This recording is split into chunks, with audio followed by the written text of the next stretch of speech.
दर्शकों को वीरेंद्र मिश्र का नमस्कार। आज हम बात करेंगे पद्म भूषण कवि डॉक्टर गोपाल दास नीरज जी से।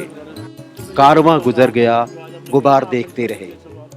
और फिराक गोरखपुरी की उस शायरी को याद करते हुए हम ये बात भी याद दिलाएंगे कि जो उन्होंने कहा था कि आने वाली नस्लें याद करेंगी हम उस रोज कि हमने कभी फिराक को देखा था। जिन्होंने नीरज को गाते हुए देखा है, जिन्होंने नीरज की कविताओं को सुना है, वो निश्चित रूप से याद रखेंगे और आने वाली नस्लें भी नीरज को याद रखेंगी। आज हमारे बीच में नीरज है। आज आपको सुनकर लगा कि आप वो जवानी के दिनों वाले नीरज हैं। आपको कैसा लग रहा है आज? मुझे तो अच्छा नहीं लगा कि मैं जिस तरह पढ़ता है उस तरह नहीं पढ़ पाया आज। मैं कह रहा मेरा अभी बैठा हुआ है, देख रहे हैं आपका गला बैठा नहीं है, आप में उसी दम, वही दम है, वही खम है, वही जोश है। जोश तो वही है कि प्रसाद तब पराक्रम में मेरा विश्वास हमेशा रहा। आपने जो आत्मा को डिफाइन किया है कि नैनम छिन्दन्ति शस्त्राणि नैनम दाहक पावका न चैनम क्लेदयन्त्यापो न शोष्यति मारुतः। आत्मा को जो डिफाइन किया है आपने अपनी तरह से, गीता में जो कहा गया उसको आज एक कवि ने, नीरज ने अपनी तरह से डिफाइन किया। वो क्या कहते हैं आप? मैं ये कहता हूँ आत्मा इसको कहते हैं आप, कौन चीज़ है? समय का मतलब आत्मा है। जो आप बैठे बैठे बूढ़ होते हो, आप चल ही नहीं सकते, बैठे बैठे आज कौन चल रहा है? समय चल रहा है, यही समय का मतलब है।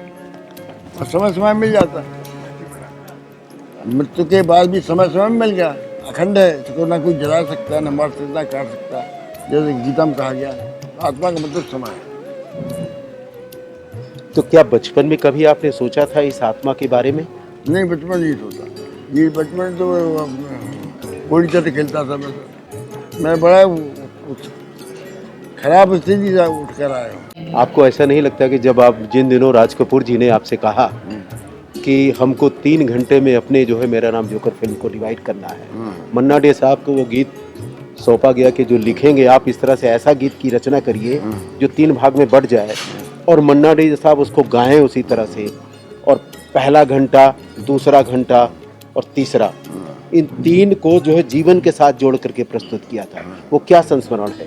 मैंने कहा रास्ता बताओ किस पर लिखना है? बोले जोकर पर लिखना है, और सर्कस पर होना चाहिए गाँव में। मैंने साहब जोकर गाएगा तो गवैया हो जाएगा, कैरेक्टर मर जाएगा। न गीत गा सकता है, न गजल गा सकता है, न कव्वाली गा सकता है, न भजन गा सकता है। मैंने क्या अब रात को चक्कर में कि किस तरह से इसको प्रस्तुत करें? मैंने कहा देखिए ब्लैंक वर्स हो सकता है, बातचीत भी करते चला जाए और उसकी बात में अर्थ हो। जैसे शेक्सपियर पढ़ा हुआ, जूता काटने वाला से पूछता हुआ रही हूँ, आई mendel of the soul. Mendel of the soul 2 अर्थ हो गए ना, मेंडल ऑफ द सोल तलवेगा। और तो उस जगह मैंने कि उसकी वाणी में जो कुछ कहता है वो तो विजुअल से दिखाया जाए।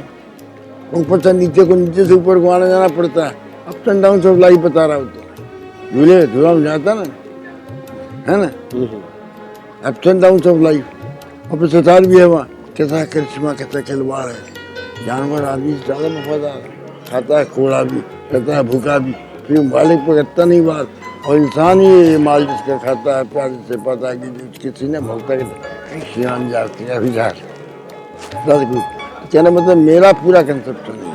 कैसे, जरा उसको बताइए। फिर मन्ना डे जी ने तो बाद में गाया। मन्ना जी बोला, मैंने बताया ना, एक बार जरा देख के चलो, आगे ही नहीं पीछे भी, दाएं ही नहीं बाएं भी, ऊपर ही नहीं नीचे भी, जरा देख के चलो।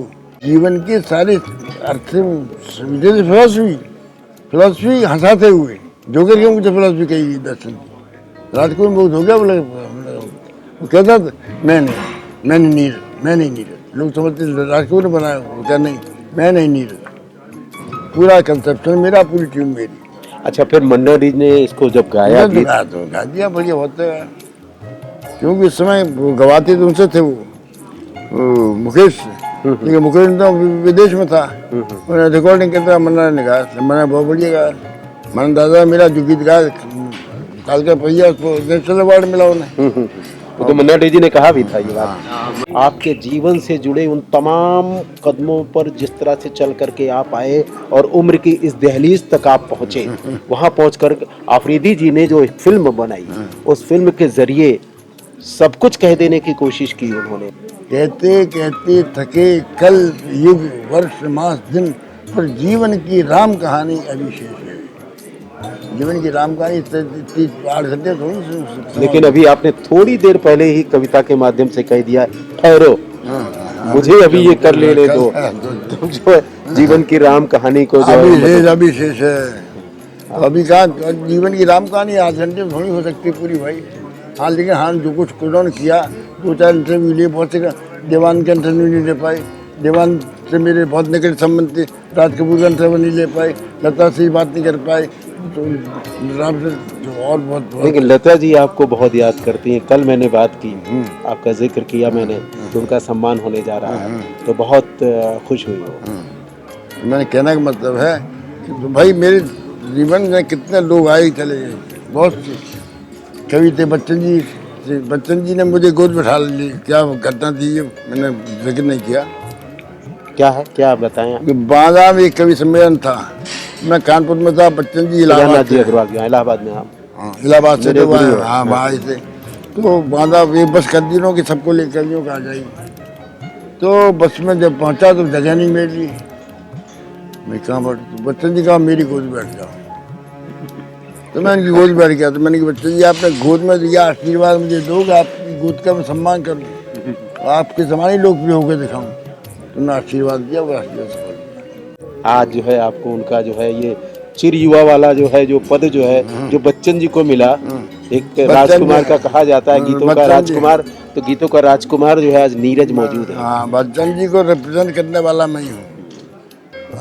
अमिताभ बच्चन उनका लड़का है, लेकिन उनकी कविता का आत्मा मैं हूँ। मस्तक पर आकाश उठाए धरती बांधे पाँव से, मस्तक पर आकाश उठाई धरती बांधी पाँव से, तुम निकलो जिन गांव से, सूरज निकले उन गांव से। दर्शकों की ओर से और अपनी ओर से नीरज जी को बहुत बहुत बधाइयाँ, बहुत बहुत शुभकामनाएं।